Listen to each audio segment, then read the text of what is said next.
Welcome to Whimsy Woven Stories, where imagination takes flight and every tale is a journey into wonder. I thought she was smarter, but... My voice remained calm. Brenda raised her voice. Did you hear what I said? Yes, dear. You have a date with a man this Friday and you don't mind? Her surprise was impossible to miss. Of course, I mind, but what choice do I have? As you've noticed, I don't control you, you're your own person. Your voice and expression tell me that you're determined to see this through, so what choice do I have? I'll be back. Don't let your fragile male ego get in your way. I love you, and I'll make amends, you'll see, so you know it's wrong. Then, and again, I kept my voice steady and calm. What do you mean? I never said anything like that. I've earned this date. Will our parents, yours and mine, agree with you? Brenda lowered her eyes and didn't answer, a clear hint that I let this moment linger in her consciousness. It wasn't visible, but I knew it was still there within her. You know, and I know that they won't understand this. You know you're doing something wrong, you just said it. What? When? Why did you say you would make amends in front of me? If it was lunch with friends, you wouldn't have to make amends in front of me. Or if you were going to get a haircut. You only said it because you know you're doing something wrong. And you know it makes you a bad person. Uncertainty crept into her voice. But you said I could do it. No. I never said that and I never will. All I admitted was that I can't stop you. I absolutely do not approve of it in any way. I would like you to stay with me or go on a date with me. We can go to the same restaurant and then to the same dance club. But it's not about the food or the dancing, is it? It's about the company you prefer. And that company is not me. You want to hear his name, am I right? Again, she lowered her head, and there was silence. By the way, what's his name? It doesn't matter. Let's assume that. I'm not going to argue about that.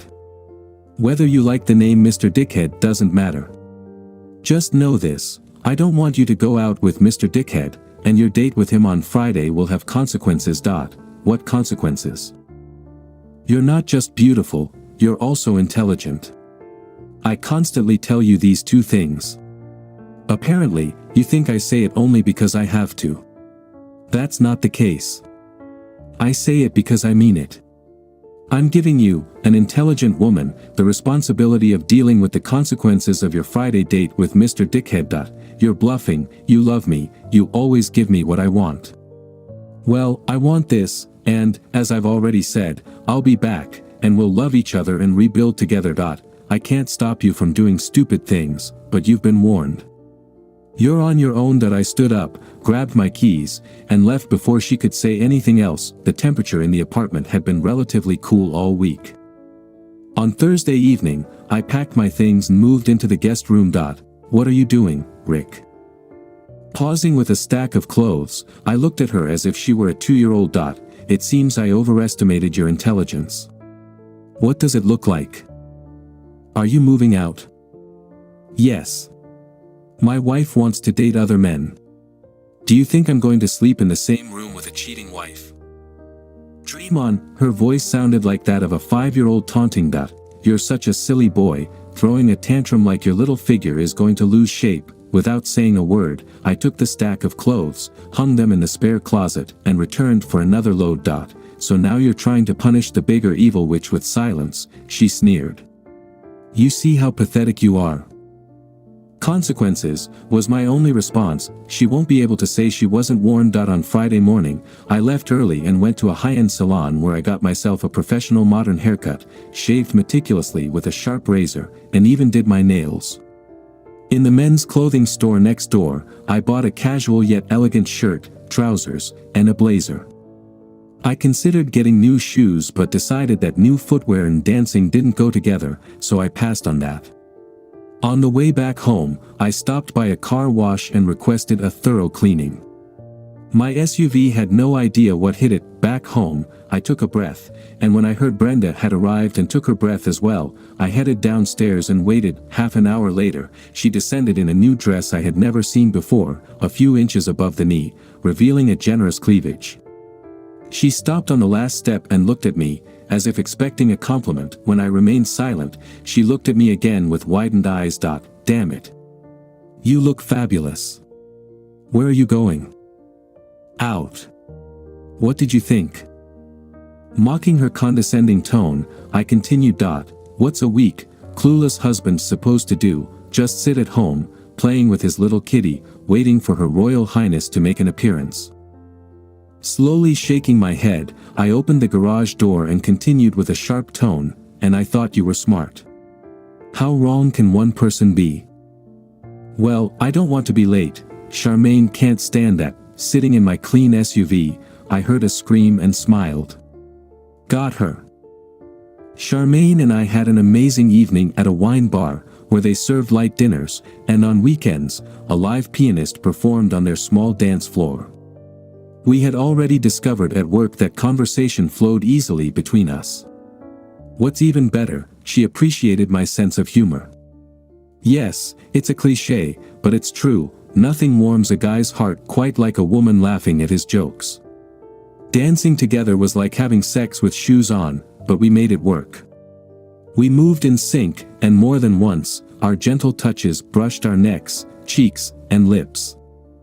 Our bodies exuded magic as we held each other close. Nonetheless, we were both aware that I was still married, and we respected that. So, we spent a long, not too rushed evening sipping wine, allowing our gazes to playfully flirt with each other while we chatted. Brenda, as I mentioned before, was beautiful and passionate. However, the flip side of passion is jealousy, and I was almost certain that the thought of me dancing with Miss D.D. Charmaine would drive her crazy and disrupt the wonderful time she expected to have with her new and eager Mr. Dickhead. When I dropped Charmaine off at her apartment, she did me a favor by applying a drop of her perfume to my shirt collar and smudging her freshly painted lips on the collar, neck, and cheek of my shirt. After a kiss on the cheek, she wished me a good night. Go and get her, tiger. We chuckled. I got into my SUV and headed home. It was barely 10 when I entered the Big Chill. Where the hell have you been? Not your business, I replied nonchalantly. You never said where you were going with your anonymous Mr. Dickhead. I would have asked you if he used condoms, but I no longer care, considering that you will rot from the inside out because I will never touch your wretched, cheating body again. So, it doesn't matter to me where you went or what you did. I had a fantastic time, and I'm very grateful to you for that. What's this gratitude for? Don't you understand? If that ridiculous idea to break up our marriage hadn't crossed your mind, I would never have had the chance to get to know Charmaine better. What a woman. Hot, very hot. So, thank you, my dear. Damn it. Brenda screamed at the top of her lungs, making me wonder if the neighbors would call the police. You know I hate this game. Well. How do you think? Why was she the first person I called? Stunned, she stared at me. What? What did you say? And again, it seems I overestimated your intelligence. Take a second, it's not rocket science. You're trying to reject me and push me into this nonsense, dressing up for some anonymous jerk, wearing clothes you've never worn for me, and you're surprised when I follow your example. You've redefined the terms of our marriage, despite my objections, and I just did the same thing you did. The only difference is that I was honest enough to tell you who I went with. For some strange reason, you're too embarrassed to name your partners. So, Miss Very Smart, what's your problem? Brenda's sails deflated before my eyes, and 2 tears rolled down her cheeks. Without giving her a chance to catch her breath, I continued. So, let me guess, Kevin South didn't get your kitty tonight as he hoped. Another scream, this time filled with pomposity, filled the air, accompanied by hands covering the mouth. How did you find out? In the tone of a game show host, I sang, and once again, the inadequacy of your mind is fully on display. Just think for a moment. You work in an office with at least 10 other women. Kevin is the biggest pussy enthusiast anyone's ever seen. Everyone there knows who's sleeping with whom, and they talk about it. You used to do it too. So, did you even for a second think you'd be an exception? For over a month now, several of your so-called friends have been telling me how you not only fell for Kevin's bullshit but started looking for it, as one of your colleagues put it. Who knows? Maybe he dumped her for you, there's no fury in hell and all that.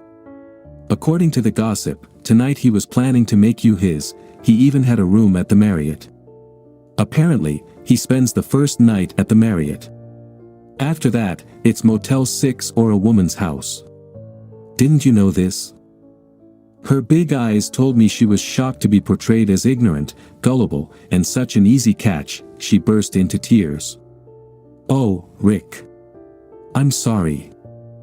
You're right, I'm such a fool. How can you put up with being married to such a dumb bitch like me?